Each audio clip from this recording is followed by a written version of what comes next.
అవనిగడ్డ నియోజకవర్గంలో ఇసుక, మట్టి దోపిడీ, భూకబ్జాలు పేట్రేగిపోయాయి. ఎమ్మెల్యే సింహాద్రి రమేష్ బాబు కనుసన్నల్లో భూకబ్జాలు నిత్య కృత్యాలుగా మారాయి. ఏకంగా అధికారాన్ని అడ్డుపెట్టుకుని భూములను రమేష్ బాబు ఆక్రమించేస్తున్నాడు. ఇక రోడ్ల దుస్థితి గురించి ఎంత తక్కువ మాట్లాడుకుంటే అంత మంచిది. 2009లో జరిగిన అసెంబ్లీ ఎన్నికల్లో రమేష్ బాబు ప్రజారాజ్యం తరపున పోటీ చేసి ఓడిపోయారు. 2014లో వైసీపీ తరపున పోటీ చేసి టీడీపీ అభ్యర్థి మాజీ ఉపసభాపతి మండలి బుద్ధప్రసాద్ చేతిలో ఓడిపోయారు. మూడోసారి 2019లో తిరిగి వైసీపీ తరపున పోటీ చేసి మండలి బుద్ధప్రసాద్పై గెలుపొందారు. అయినా ఆ ఎన్నికల్లో జగన్ వేవ్ బలంగా వీయడంతో ఆ సునామీలో సింహాద్రికి ఓట్లు పడ్డాయి తప్ప రమేష్ బాబు మీద ప్రజలకు ఎటువంటి సాఫ్ట్ కార్నర్ లేదనేది జగమెరిగిన సత్యం.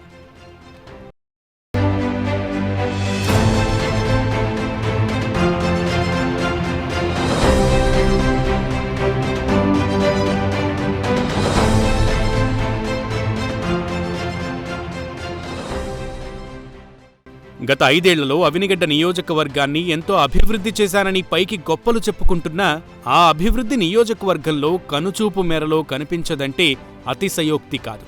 పైగా ఇక్కడే ఓ ట్విస్ట్ దాగుంది. అదే షాడో ఎమ్మెల్యే. పేరుకే సింహాద్రి రమేష్ బాబు ఎమ్మెల్యే. ఆయనకు బదులు కడవకొల్లు నరసింహారావు అనే వ్యక్తి నియోజకవర్గ వ్యవహారాలను మొత్తం చక్కబెడుతున్నాడట.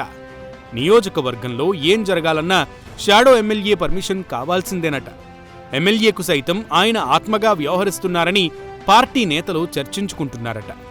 అంతెందుకు, నియోజకవర్గంలో ఏదైనా నిర్ణయం తీసుకోవాలన్నా ఆ షాడో ఎమ్మెల్యేకు చెప్పి రమేష్ బాబు చేస్తారట. షాడో ఎమ్మెల్యేతో రమేష్ బాబుకు ఎమ్మెల్యే కాకముందు నుంచే వ్యాపార సంబంధాలున్నాయని టాక్. ఆ విధంగా షాడో ఎమ్మెల్యే తన చక్రం తిప్పుతున్నారని కథలు కథలుగా నియోజకవర్గంలో చెప్పుకుంటున్నారు. నియోజకవర్గంలో ఇసుక రీచ్ల నుంచి ఇసుక అక్రమ రవాణా వరకు అందరికీ షాడో అండలు ఉన్నాయని విస్తృత ప్రచారం జరుగుతోంది. ఫ్లెక్సీలలో సైతం షాడో ఎమ్మెల్యే ఫోటో ఉండాల్సిందేనట.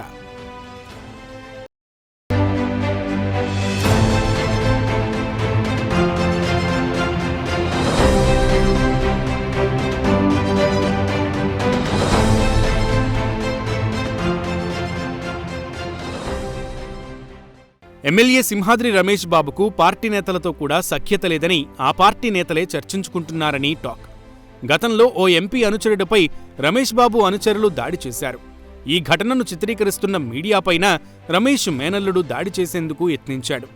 అయితే పోలీసులు ఇరు వర్గాలకు సర్ది చెప్పడంతో ఆ వివాదం ముగిసిందనుకోండి.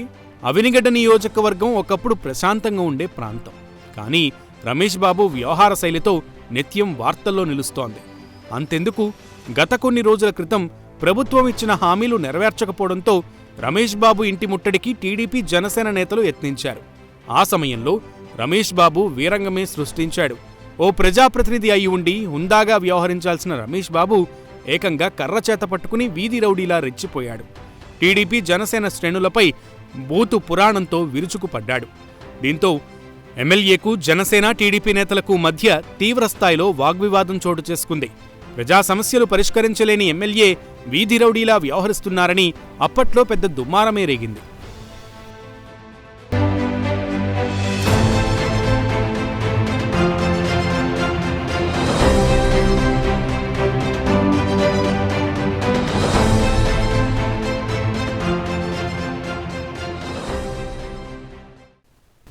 ప్రజలకు కావాల్సింది రాజకీయాలు కాదు, అభివృద్ధి. ప్రజలకు కనీస మౌలిక వస్తువులు కల్పించాల్సిన బాధ్యత ప్రజాప్రతినిధులపై ఉంటుంది. కానీ రమేష్ బాబు ఎమ్మెల్యే అయిన నాటి నుంచి నియోజకవర్గాన్ని పట్టించుకోలేదు. గజానికో గొయ్యి, అడుగుకో గుంతలో నియోజకవర్గ రోడ్లు దర్శనమిస్తున్నాయి.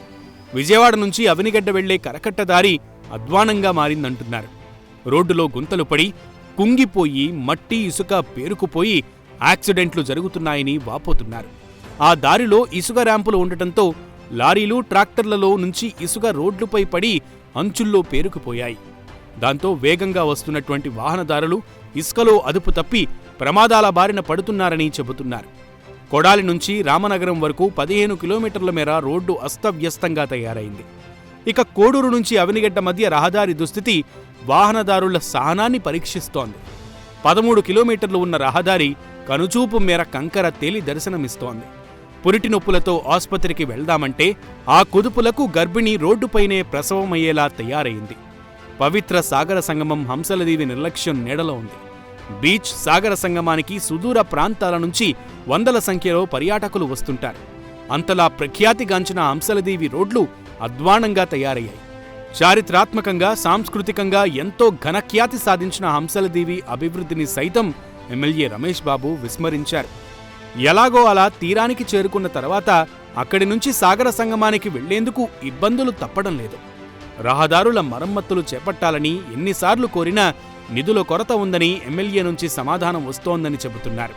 ప్రభుత్వ కార్యక్రమాలు ఉంటే తప్ప ఎమ్మెల్యే రమేష్ బాబు తమ ప్రాంతానికి రావడం లేదని, సమస్యల్ని పట్టించుకున్న పాపాన పోలేదని అసహనం వ్యక్తం చేస్తున్నారు.